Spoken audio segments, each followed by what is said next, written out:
On a golden autumn afternoon in North Carolina, the church bells rang for a love long delayed, two souls, torn apart by war, finally vowing to begin again. But just as the bride and groom took their first steps toward the altar, a German shepherd limped into the aisle, ribs showing, eyes clouded with pain yet begging for mercy. The guests gasped. The ceremony froze. And in that fragile silence, one choice would change not only their wedding day, but countless lives beyond those doors. This is a story of second chances, of love tested by time, and of a scarred dog who walked into a marriage and turned it into a miracle. Before we begin, tell me where you're watching from. Drop your country in the comments so we can see how far this story travels. The town of Asheville, North Carolina, lay wrapped in the soft hush of autumn. The Blue Ridge Mountains, rising beyond the horizon like slumbering giants, wore cloaks of red, gold, and russet leaves that drifted endlessly across the winding streets. The air carried that sharp, smoky fragrance of wood-burning fireplaces, mingling with the crisp bite of October wind. Clouds moved quickly across the sky, sometimes veiling the pale sun, sometimes letting its rays pour through like shards of gold on the worn brick facades of Main Street. At the edge of town, tucked between groves of hickory and oak, stood St. Matthew's Chapel, a modest wooden church built over a century ago, its white steeple slightly tilted with age, the paint peeling, but the bell within still strong and true. On that afternoon, its courtyard brimmed with quiet anticipation, for within those walls 2 lives were about to be stitched together again, after decades of waiting and years of pain. Thomas "Tom" Whitaker stood in the vestibule of the church, tugging absently at the cuff of his suit jacket. He was 62 years old, though one might mistake him for younger were it not for the deep lines carved into his weathered face. His broad shoulders, still squared like the Marine he had once been, bore the invisible weight of battlefields oceans away.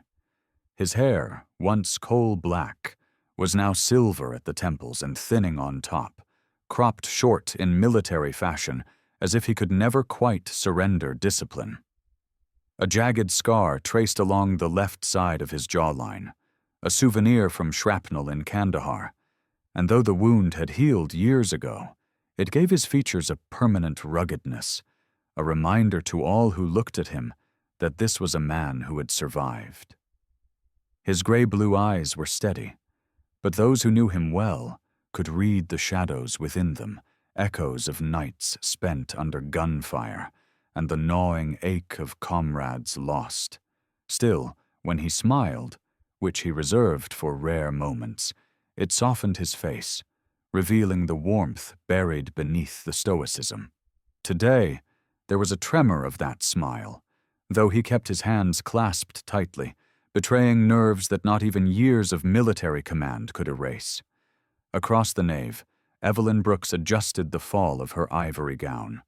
She was 58, with an air of quiet grace that seemed to steady the room around her.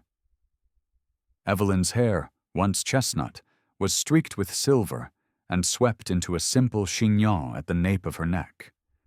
Her face was lined not by vanity, but by compassion. Laugh lines at the corners of her mouth, faint creases on her forehead earned from decades of listening, comforting, and worrying for others. For most of her career, she had been an intensive care nurse, a woman who had walked daily along the knife edge of life and death. That profession had imprinted itself upon her. A calm presence, a gentle authority, and eyes that held more empathy than judgment. Her slender frame was upright, her movements precise and practiced, yet she carried herself with softness, as if every gesture was meant to ease rather than to command. She had chosen not a grand bridal gown, but a modest ivory dress with lace sleeves, the kind a woman of her age and wisdom might wear proudly. On her wrist, She wore a thin silver bracelet that had once belonged to her mother, polished to gleam in the afternoon light. Evelyn had always believed that love was less about the spectacle and more about endurance. And today, endurance had brought her here.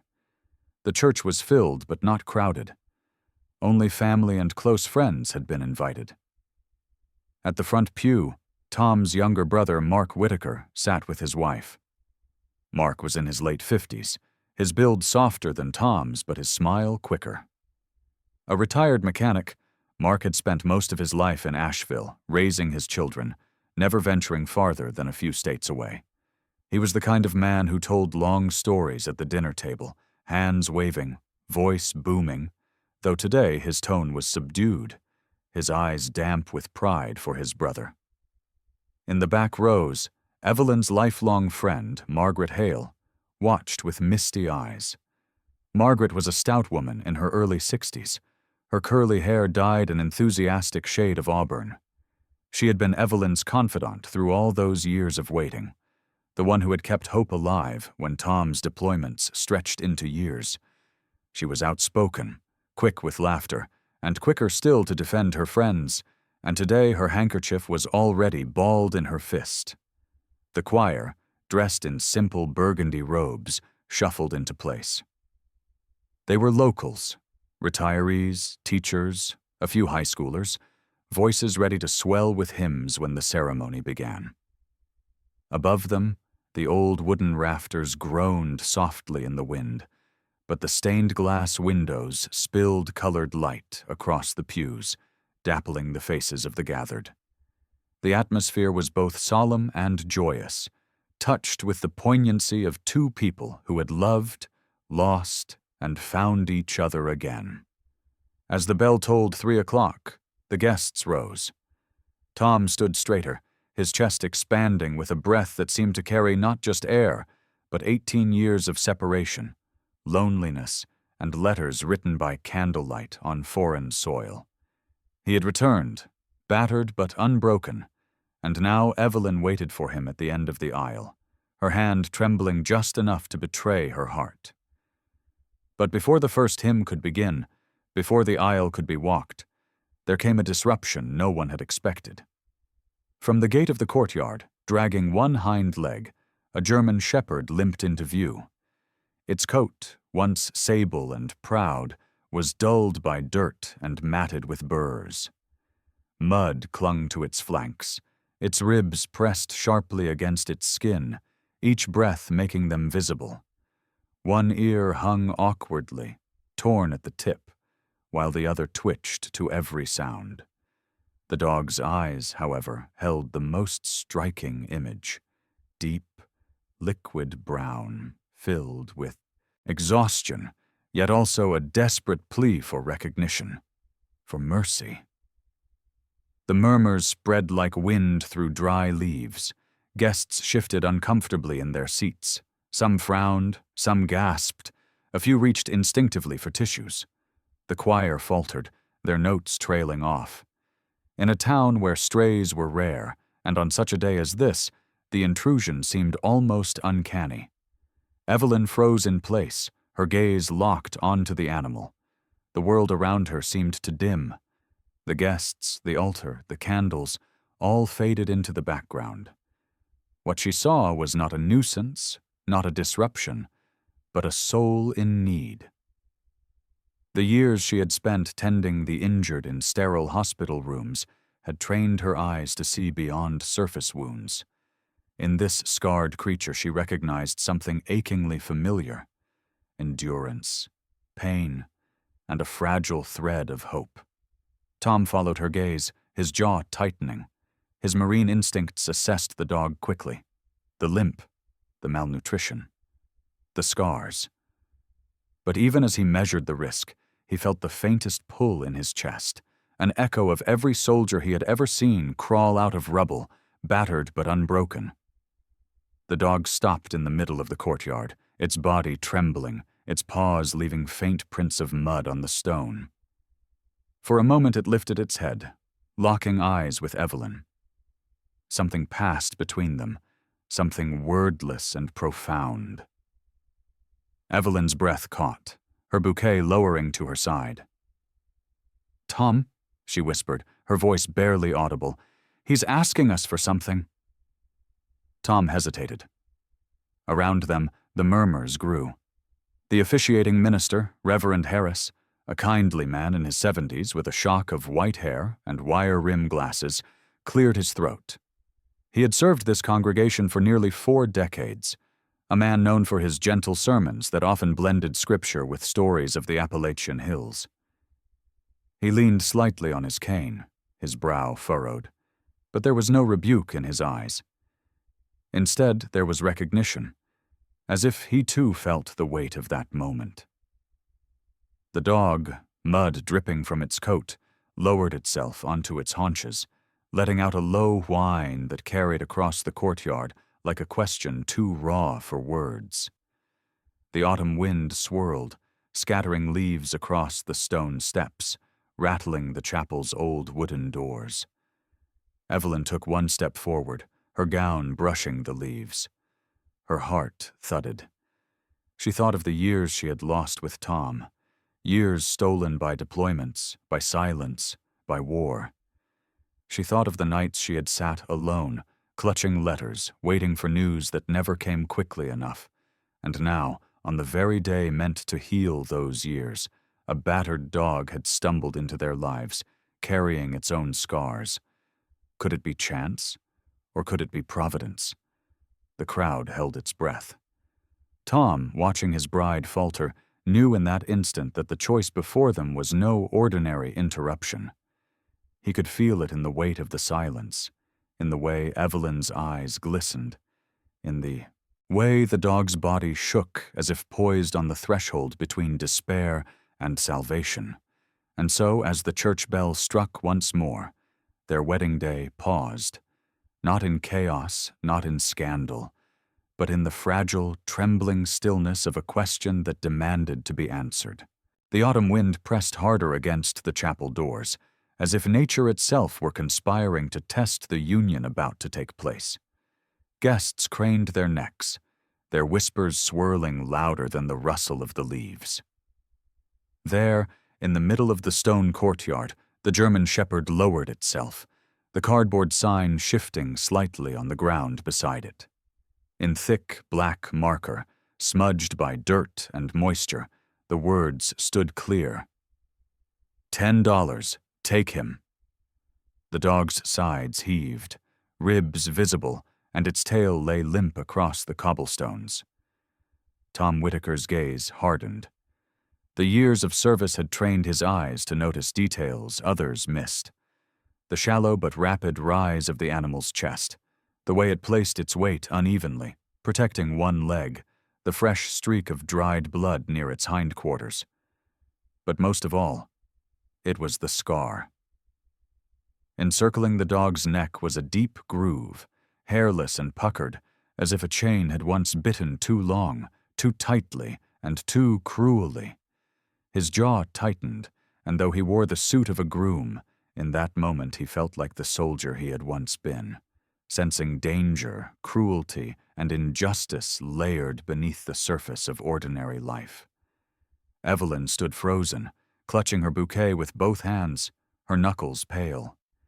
She had seen scars of every kind on human skin, burns, surgical cuts, bruises from accidents, lines left by tubes and catheters. But something about the rawness of this animal's wound struck her differently. Here was a creature that had endured in silence, bearing pain without complaint. Her eyes glistened. Reverend Harris, still at the front of the church steps, leaned forward on his cane. His tall but frail frame bent slightly, his shoulders stooped from age and decades of pastoral care. His face was lined like parchment, but his voice carried with the steadiness of a bell. "Love," he said slowly so that all could hear, "is not only the vows we exchange with each other. It is the willingness to stop when pain sits upon our doorstep, to bend and to lift it." His eyes lingered on Tom and Evelyn with an intensity that seemed to command them, though he spoke with gentleness. The murmurs among the guests turned into divided opinions. Margaret Hale, Evelyn's friend, whispered harshly into her handkerchief. "Oh, my lord, on her wedding day?" But her eyes betrayed sympathy rather than annoyance. Mark Whitaker, Tom's brother, rubbed his chin, his round face thoughtful. "That dog ain't here by accident," he muttered to his wife. Others exchanged uneasy glances. A few children pointed with wide-eyed curiosity. The shepherd shifted, lifting its head despite the weight of exhaustion. Its ears twitched, one torn and one upright, and its gaze fell directly on Evelyn. It was not aggression, nor fear. It was a plea, raw and silent, that traveled across the courtyard and lodged itself into her heart. Evelyn took a single step forward. The hem of her gown dragged across the stone, gathering dust and dry leaves. "Tom," she whispered, her voice quivering. "He's been left to die." Tom exhaled, a sound halfway between a sigh and a growl. His instincts clashed, the disciplined Marine who measured risks against objectives, and the man about to pledge his life again to the woman before him. He studied the dog, his mind flicking through possibilities, rabies, aggression, hidden danger, but none of it outweighed the look in Evelyn's eyes. She wasn't asking. She was pleading in the same quiet, steady way she had pleaded with patients' families to let her try one more treatment, one more chance. Tom's square jaw tightened. He looked back at Reverend Harris. The old man's eyes shone, and he gave the faintest nod. Evelyn reached out her hand, not to the dog, but to Tom. "Let's do this the right way," she said softly. "Let's start this marriage by saving him. Then when we come back here, it will be for vows that aren't interrupted, but strengthened." The silence stretched. Then Tom placed his calloused hand, scarred from years of rifles and ropes, over hers. "All right," he murmured. His voice carried the weight of decision, the kind of voice that once ordered men into battle, but now pledged to follow her lead. From the corner of the yard, a new figure emerged. Daniel Kerrigan, a tall, wiry man in his 40s with dark hair falling untidily across his forehead, had been lingering by the gate. Daniel was the caretaker of the chapel grounds, a widower known around town for his solitary nature and quiet diligence. He wore a flannel shirt rolled up at the elbows, jeans smudged with soil, and boots caked in mud. His face was angular, cheekbones sharp, his eyes the washed-out green of river stones. He had the air of a man who had known loss but found solace in silence rather than speech. Stepping forward cautiously, he said in a low tone, "That dog wandered in from the main road. I tried to chase him off earlier, but he kept circling back here like he had a purpose." Tom's eyes flicked to Daniel, reading him the way soldiers read strangers. The caretaker didn't seem malicious, only weary, carrying his own burdens. Tom gave a curt nod of acknowledgement. "Bring him to Dr. Myers," Daniel added, referring to the town's veterinarian. "Her clinic's just 3 blocks down. She'll know what to do." The decision crystallized in that moment. Tom turned to the guests, his voice resonant. "We're postponing this ceremony. Evelyn and I have something to take care of first." Gasps and murmurs spread through the pews, but none dared challenge him, not with the steel in his voice and the soft fire in Evelyn's eyes. Evelyn stepped fully into the courtyard now, lowering herself gently so her gown pooled around her knees. She extended her hand toward the shepherd, her palm open. "Come on, sweetheart," she whispered. The dog hesitated, its body quivering, then slowly leaned forward, sniffing her fingertips. Its nose was cold and damp, its breath ragged. Evelyn's eyes welled with tears. She stroked the side of its muzzle, feeling the roughness of matted fur, and said, "We've got you now. Tom moved to her side, crouching low. His knees cracked audibly, a reminder of age and the toll of service. He reached out, his large hand brushing the dog's shoulder. The animal flinched but did not retreat. Tom felt the tremor of ribs beneath skin, the faint throb of life clinging on. His chest tightened. He looked at Evelyn. She nodded once, and that was enough. Tom rose, slipping off his suit jacket. He wrapped it around the dog's shoulders like a makeshift mantle, then lifted the animal into his arms. Despite the shepherd's size, it weighed shockingly little, bones pressing against his forearms.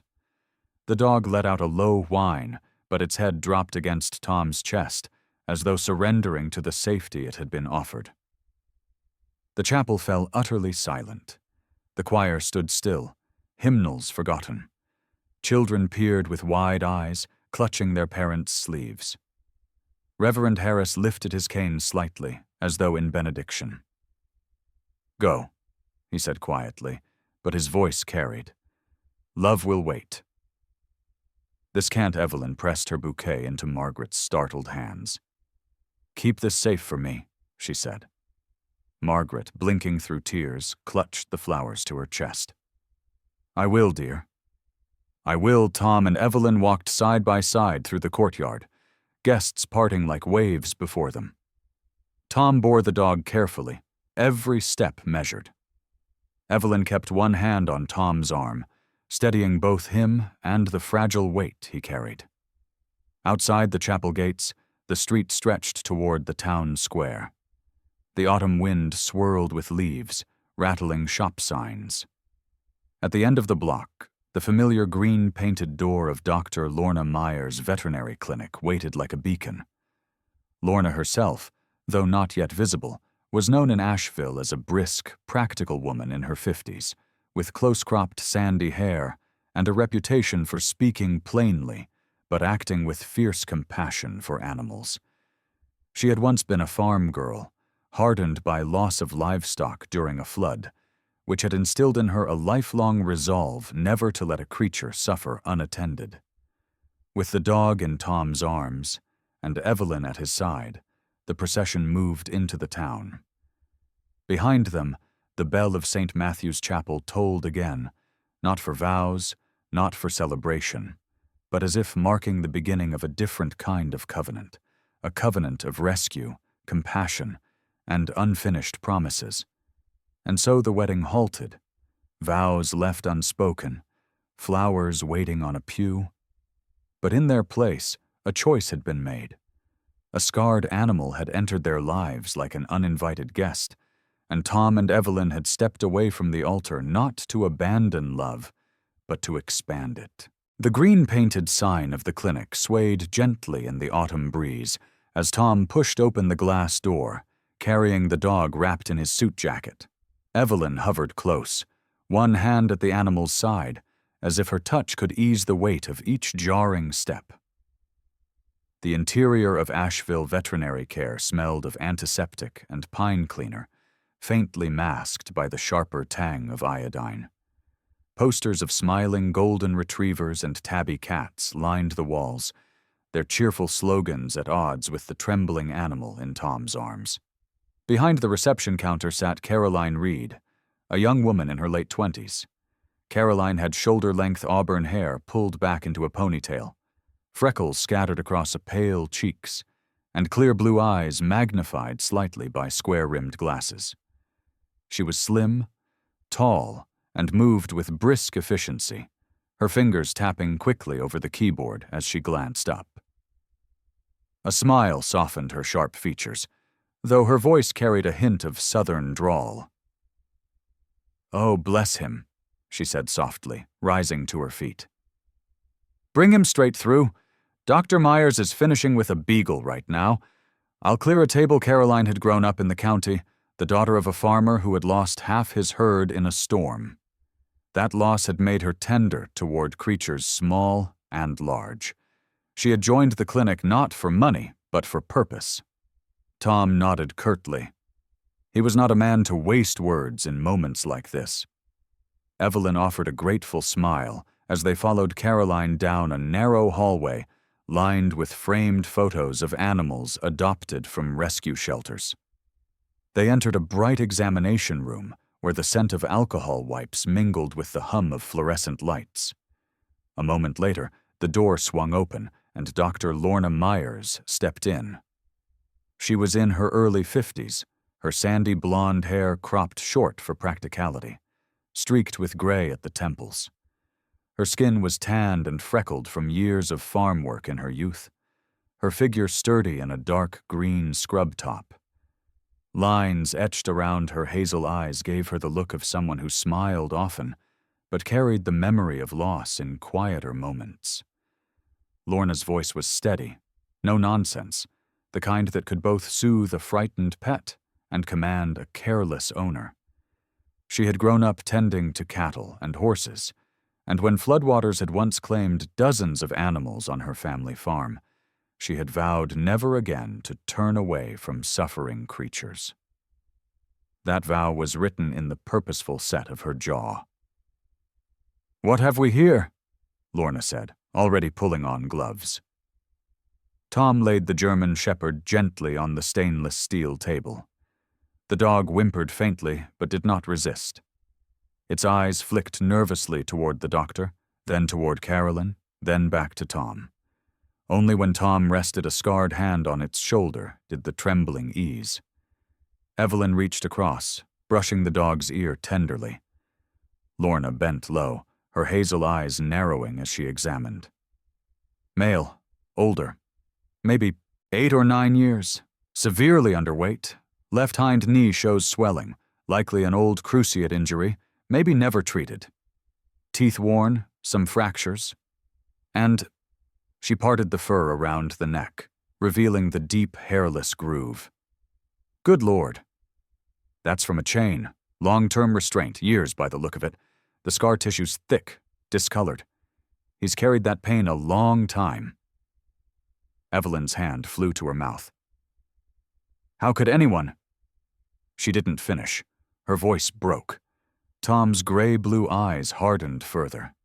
He had seen captives bear scars like that, not animals but men, chained by circumstance and cruelty. His chest ached with an old, bitter recognition. Caroline, hovering nearby with a clipboard, shook her head.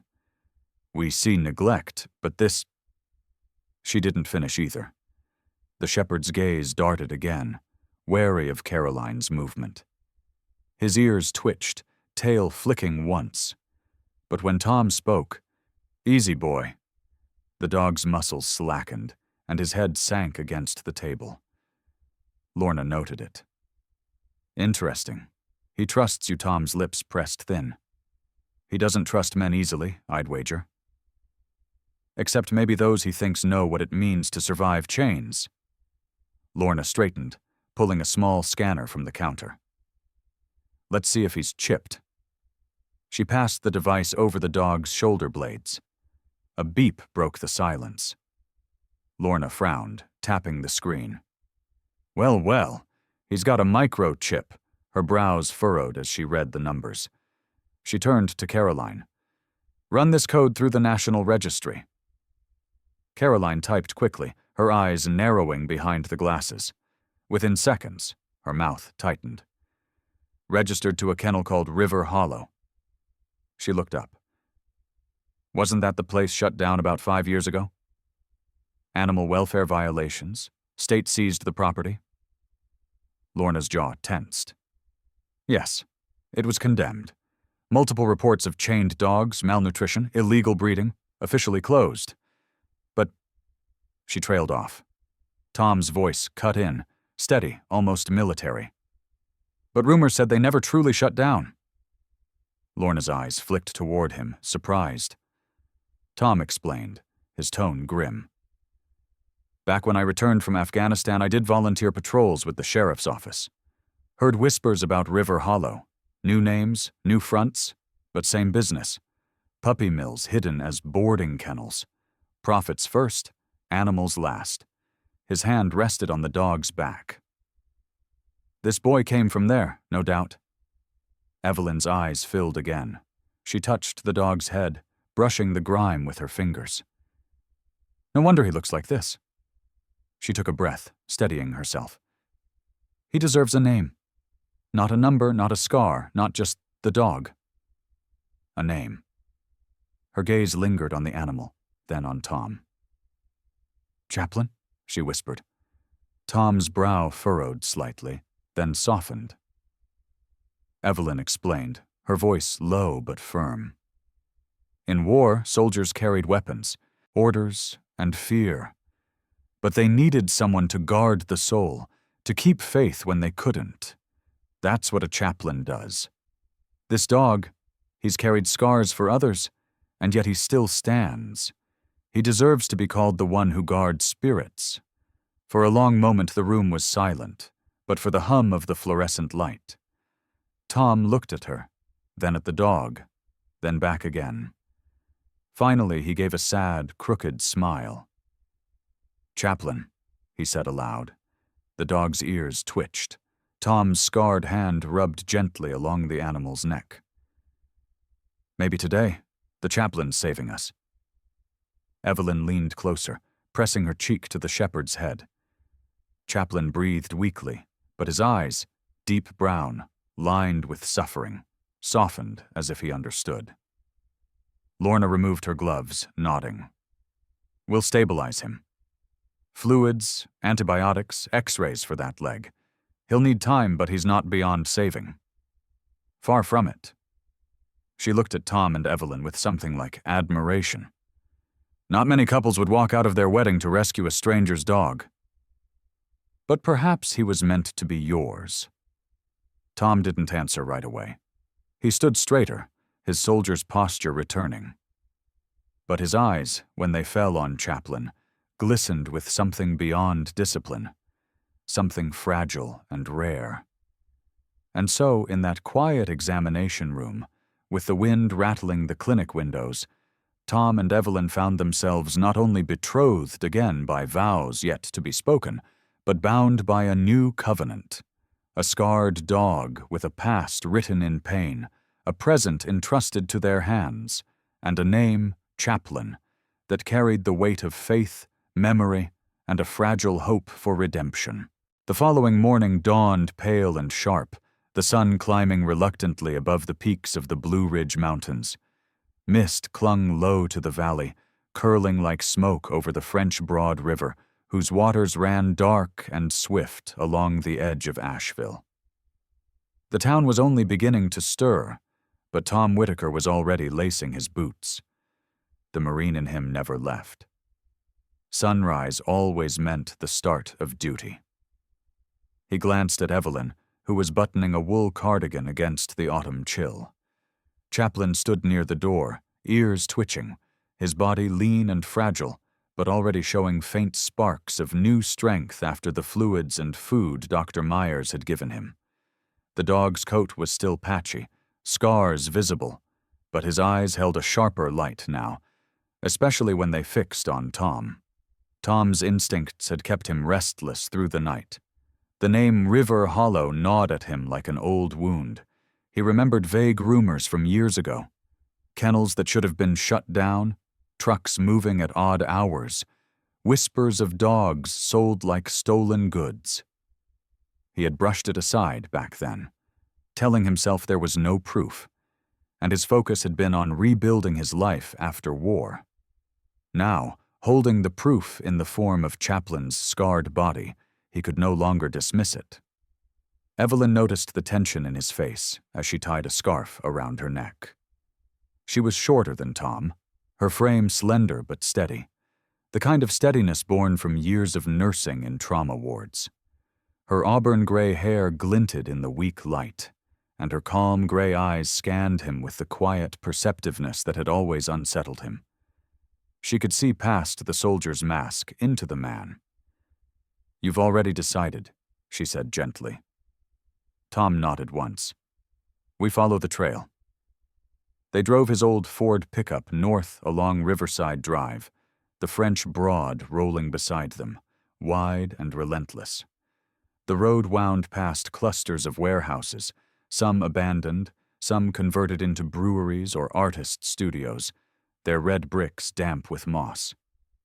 Chaplin sat in the back seat, occasionally lifting his head to sniff the air through the half-cracked window, his ears swiveling as if catching scents no human could. The truck pulled to a stop near a row of derelict warehouses, their corrugated metal walls rusted and tagged with graffiti. Tom stepped out, his boots crunching on gravel, while Evelyn followed with Chaplin on a makeshift leash fashioned from rope Dr. Myers had given them. The dog's gait was still uneven, his left hind leg stiff, but his nose dropped immediately to the mud. He moved with purpose, sniffing, pulling toward the riverbank. Tom followed, his eyes scanning the ground. There, faint prints of paws, some small, some larger, trailing into the damp earth. Beside the prints lay a broken chain link, rusted and jagged. Farther along, half hidden by weeds, Tom spotted a toppled cage. Iron bars bent and rusting, tufts of fur caught in the hinges. Evelyn crouched beside it, brushing leaves away. Her fingers touched something small, a nylon strip, torn and stiff. She lifted it to her nose and frowned. "Chemical," she murmured. Her training as a nurse sharpened her senses.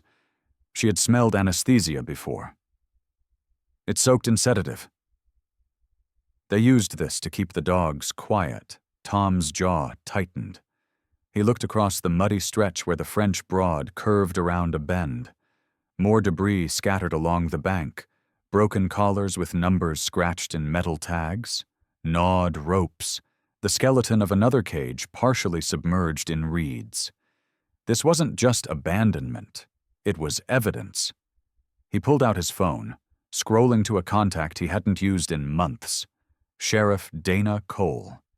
Dana was 59, broad-shouldered, his frame still solid despite years behind a desk.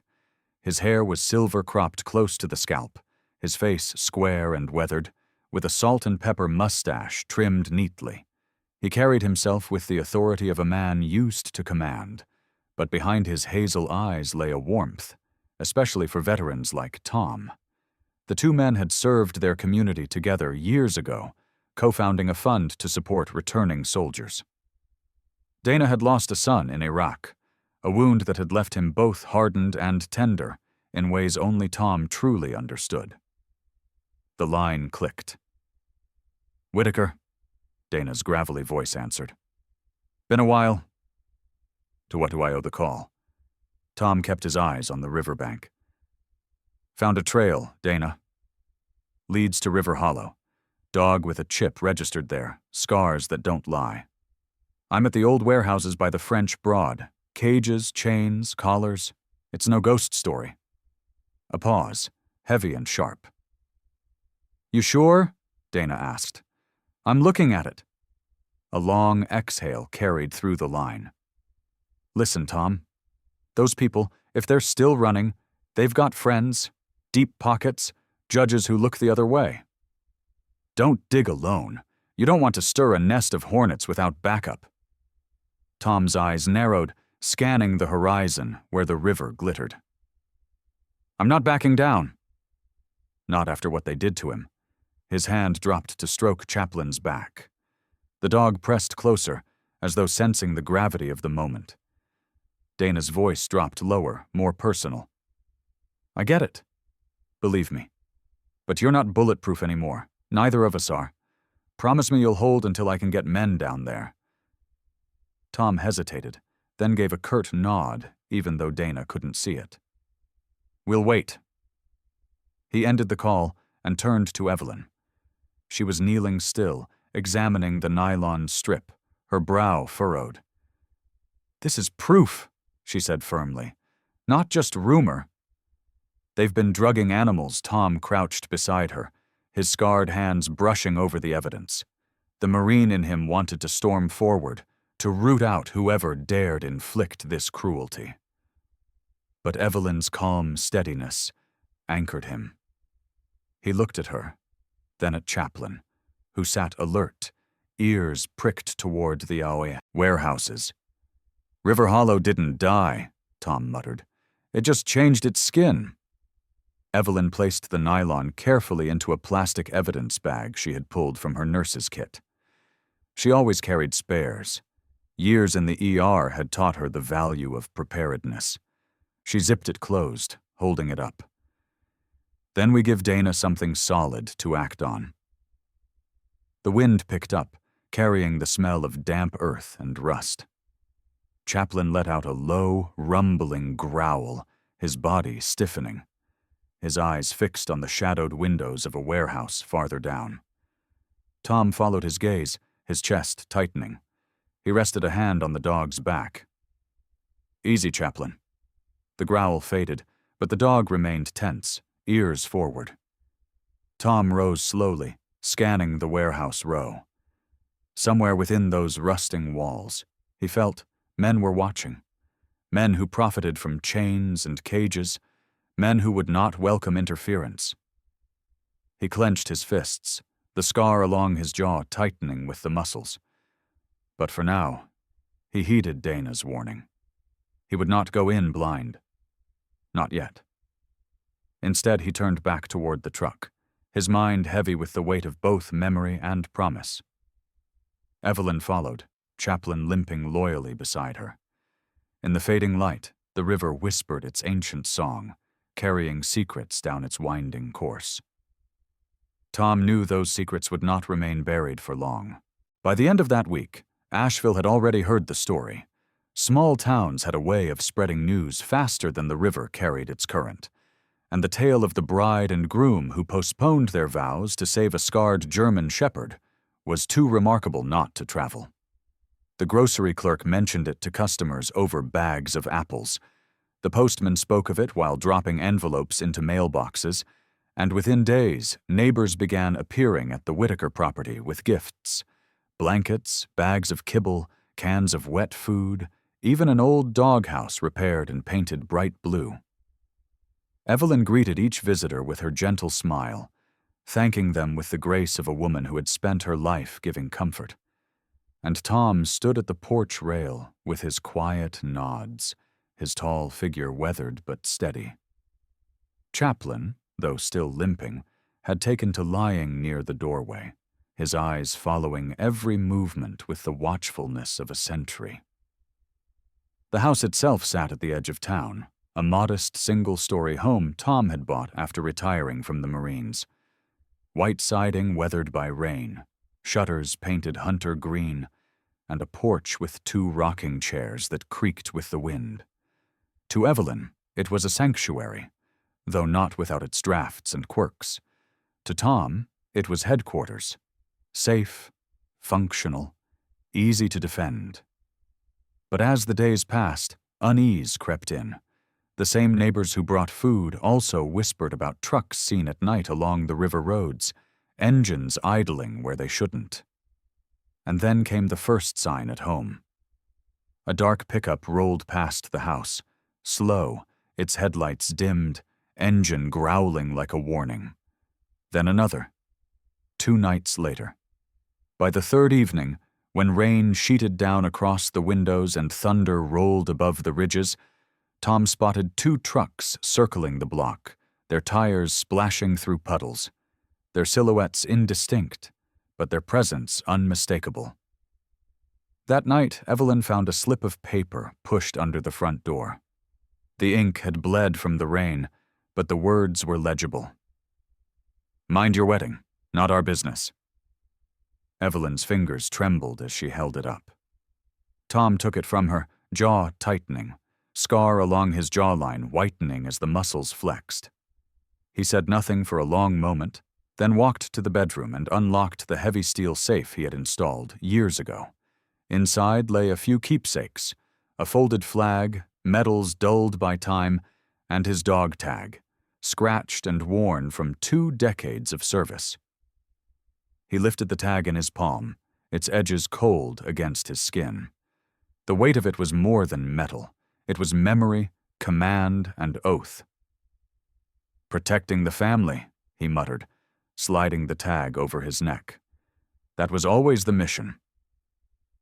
Evelyn stood in the doorway, watching him.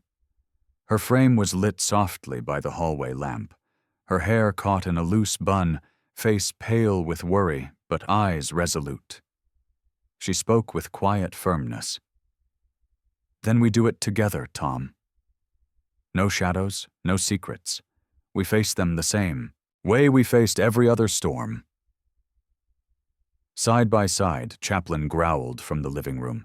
His body stiffened, ears pointed towards the porch. Tom strode to the door, pulled it open, and scanned the rain-drenched night. Nothing but water dripping from the eaves, the yard glistening under the faint glow of the streetlight. But the dog did not relax.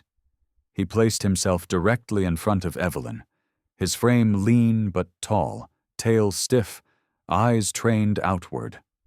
Tom shut the door and moved with deliberate purpose. He retrieved a box from the closet, small cameras he had once used for home security but never installed.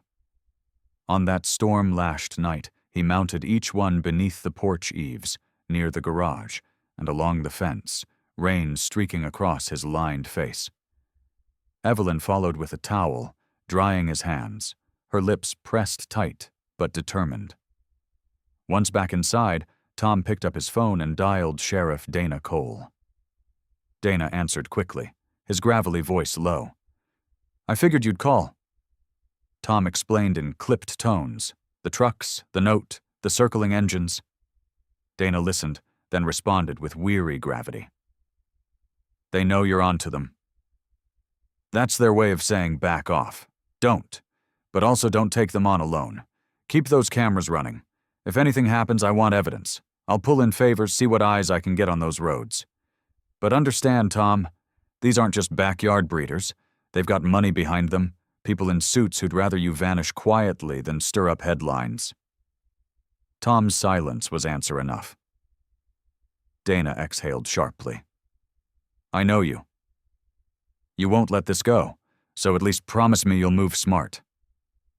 We both buried too much already." "Promise," Tom said, though his voice carried steel. He hung up and slipped the phone into his pocket. That night, the storm worsened. Evelyn lay in bed, listening to the relentless drumming of rain on the roof, but sleep refused her.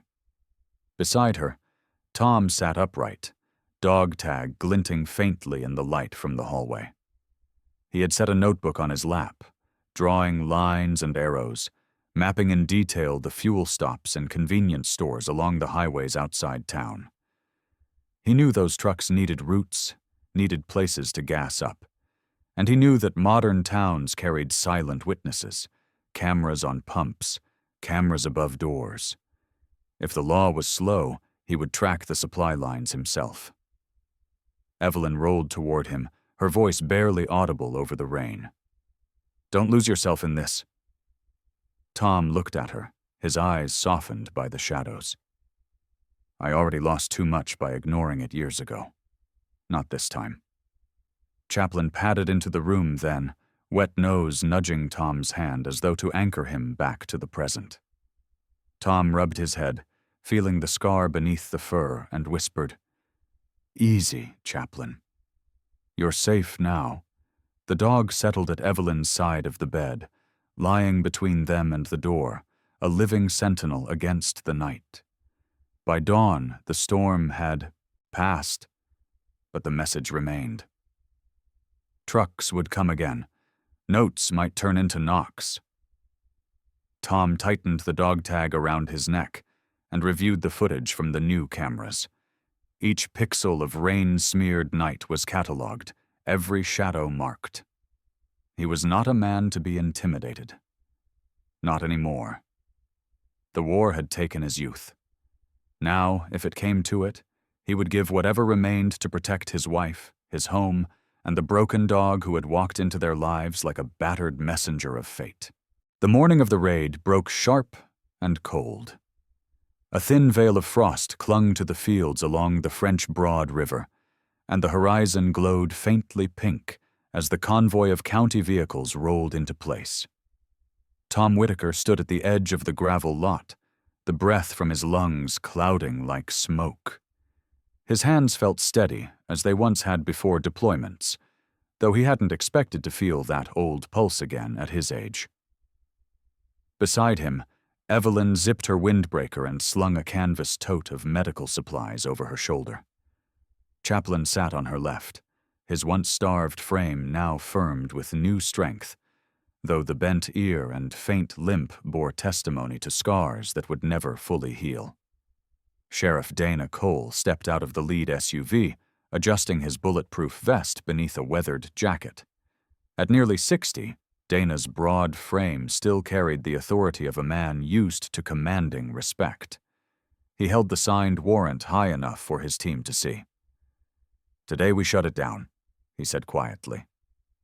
Alongside him was Assistant District Attorney Robert Flynn, tall, angular, glasses slipping down his sharp nose, his expression tense but resolute. Behind them came animal control officers, Lena Park and Miguel Ortiz, wheeling empty crates on dollies, their faces set in grim determination. River Hollow's rebranded sign loomed at the end of the dirt road, River Hollow Boarding and Grooming. From a distance, the buildings looked harmless enough.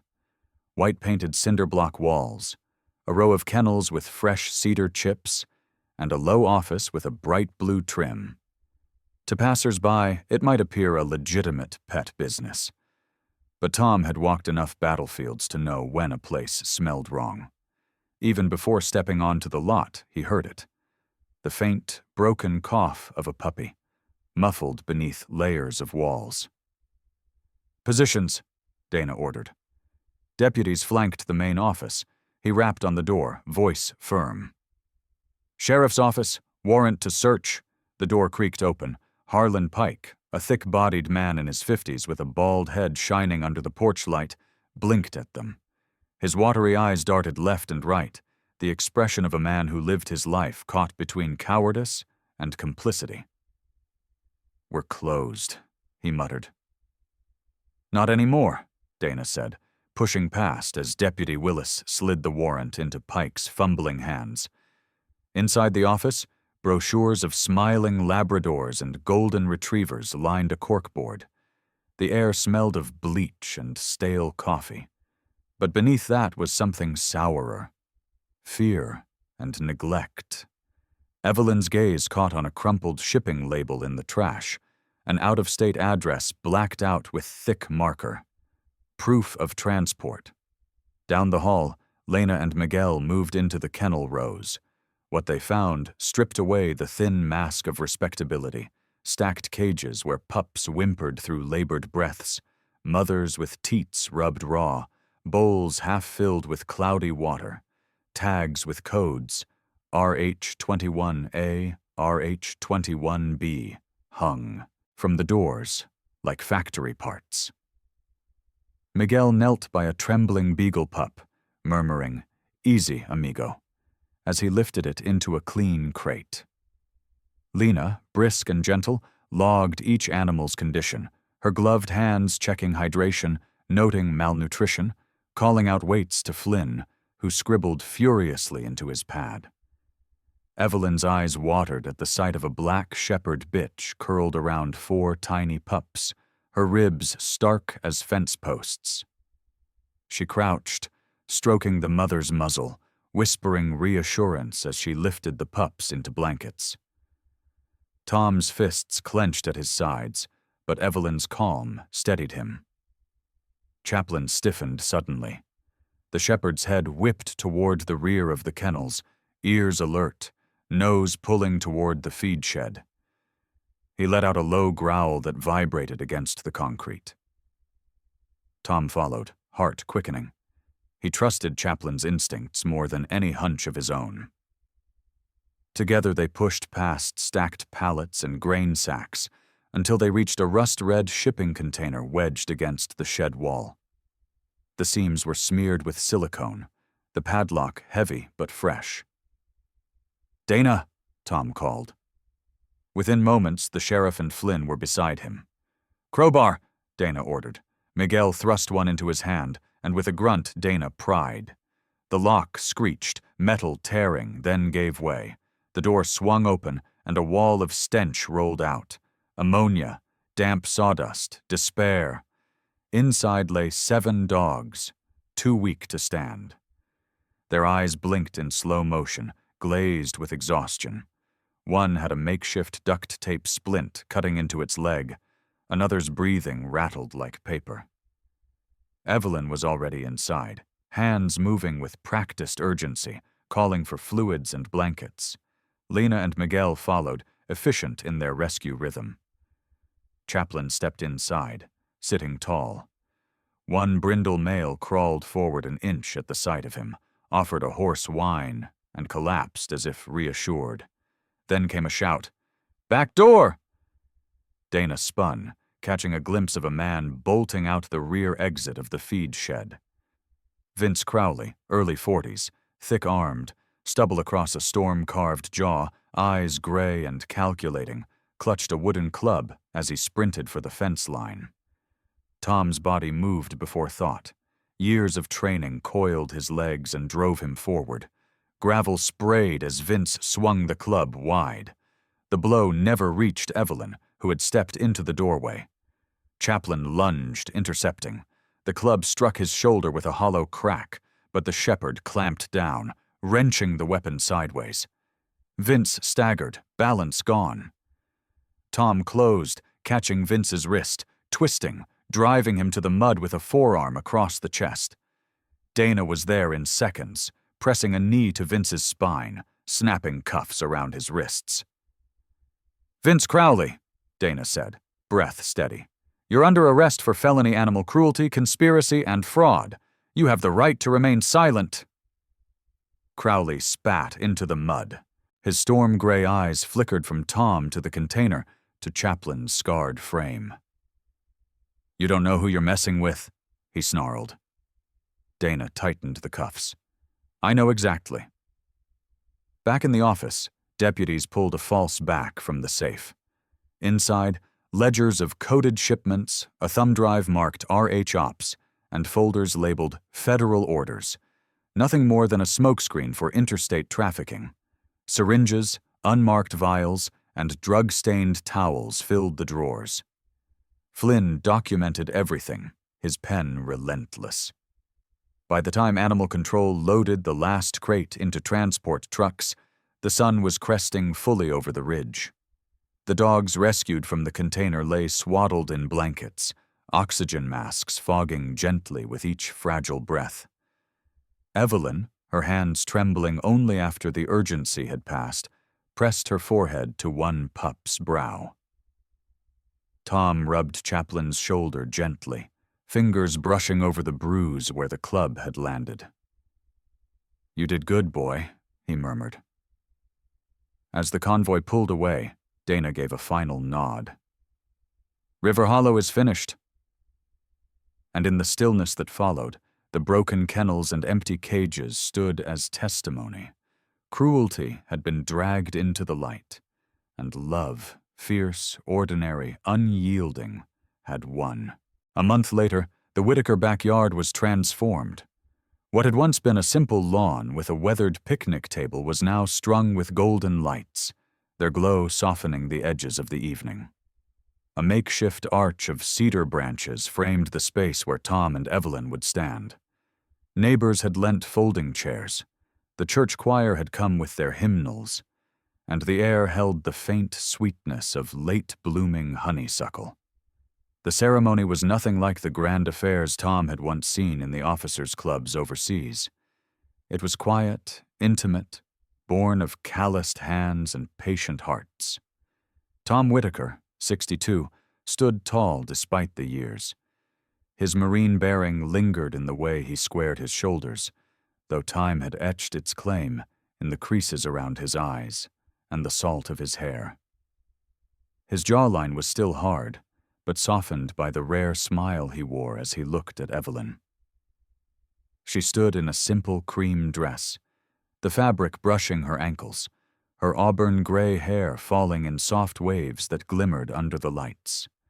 Her face bore lines of years spent healing others in sterile hospital wards, but tonight her features carried serenity. Her calm gray eyes reflected both gratitude and strength, the kind that had held men's hands at their weakest, and now held her husband's as they reclaimed their life together. The guests were not many.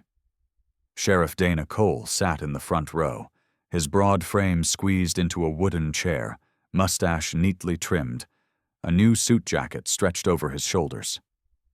At his side was Assistant D.A. Robert Flynn, still angular and rumpled, but with a loosened tie and a rare look of ease. Lena Park and Miguel Ortiz of Animal Control sat together 2 rows back, Miguel gently bouncing a rescued beagle puppy on his knee, while Lena hummed along with the choir. These were not just guests. They were comrades who had bled sweat and patience beside the couple. And then there was Chaplin. The German shepherd, once skeletal, now carried healthy weight. His coat had regained a soft sable sheen, scars muted beneath new fur. His bent ear still leaned at an angle, but it only made him look more distinguished, like an old soldier with medals invisible to anyone but the faithful. As the choir began, Chaplin padded at Evelyn's side, gait steady, eyes bright. Children in the crowd pointed, whispering, as though he were both a legend and guest of honor. The minister, Reverend Samuel Harris, a thin man in his 70s with white hair combed neatly, and a voice that could cut through both storms and silence, lifted his hands. "Tonight," he intoned, "we celebrate not just the reunion of 2 hearts, but the widening of those hearts to shelter others. Love, when mature, does not cling only to itself. It opens doors for the forsaken, the broken, the scarred. It makes a home where there was once only a field." His eyes softened on Tom and Evelyn, and for a moment the entire gathering seemed to exhale as one. When the vows came, Tom took Evelyn's hand. His scarred fingers trembled slightly, but his voice was firm. "This time," he said, "we do not postpone. We do not lose years to war or silence. This time we walk forward, together, into every storm and every calm. And we make a home not just for us, but for those who have none." Evelyn's lips curved into a smile that caught the light. "Because we have invited the truest guest," she whispered, "compassion." As the rings were exchanged, simple bands of gold, worn smooth, not unlike their hearts, Chaplin barked once, as if adding his own vow. Laughter rippled through the guests, tears following close behind. The choir rose in harmony, the hymn swelling like the river nearby. When the final blessing was spoken, Tom turned not just to Evelyn, but to the crowd. He cleared his throat, his voice carrying the cadence of a man used to speaking commands, but softened by gratitude. "We have built something," he said, "with the help of each of you. Today, we announce the Chaplin Fund. It will support rescues, spay and neuter programs, and adoption matches, especially for veterans who return to empty houses and for the elderly who sit alone at kitchen tables. Because no one, human or hound, should face life without a companion." A cheer went up, modest but heartfelt. In the grass nearby, the rescued dogs sprawled, some dozing in the sun, others chasing children who squealed in delight. The once sick pups from River Hollow were there, coats still thin, but eyes brighter. Lena crouched with a clipboard, noting each new foster family who had stepped forward. Miguel explained gently to a boy how to hold a leash without tugging. Evelyn moved among them like a shepherdess herself, kneeling to stroke ears and murmur encouragement. Tom watched her, his eyes misting. He leaned close, his voice rough but tender. "This time, Evie," he said, "we will not miss it. We will not let life postpone us again." Evelyn pressed her forehead to his, laughter and tears mingling. "We won't," she answered, "because we are surrounded by witnesses, 2-legged and 4-legged, and this vow is whole above them." The golden lights flickered in the dusk. Chaplin lay at the edge of the porch, chin on his paws, eyes half closed but still alert. To strangers, he was a dog. To the gathered, he was miracle, proof that compassion heals not just one body, but an entire circle of lives. The celebration went on with music, pie, and laughter. Children danced under the string lights while elders clapped along. Sheriff Dana, raising a glass of sweet tea, murmured to Flynn, "Maybe justice does work once in a while." Flynn nodded, smiling faintly. "And sometimes it's delivered by fur and teeth." When the night drew quiet and the last lanterns guttered, Tom and Evelyn sat on their porch swing, hands entwined. Chaplin stretched between their feet, sighing into dreams. The vow they had made was not only for each other, but for every creature who would find safety within their care. The war had taken years from them. Love and compassion had given them a second wedding, and a mission that would not end. Sometimes miracles do not come as thunder in the sky or parting seas. Sometimes they arrive quietly, a scarred dog limping into a wedding, two tired hearts saying yes again, a child's laughter echoing among rescued lives. In those moments, you can almost feel the hand of God reminding us that love is strongest when it shelters the weakest. Every day, in our homes, in our streets, opportunities appear.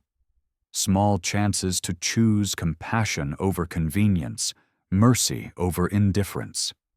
And every choice, no matter how small, carries the power to heal not just another soul, but our own. If this story touched your heart, share it so others may believe in second chances. Leave a comment with your thoughts or your own story of faith and love. And don't forget to subscribe for more tales that remind us we are never alone. May the Lord bless you and your family, and may His grace guide your steps today and always.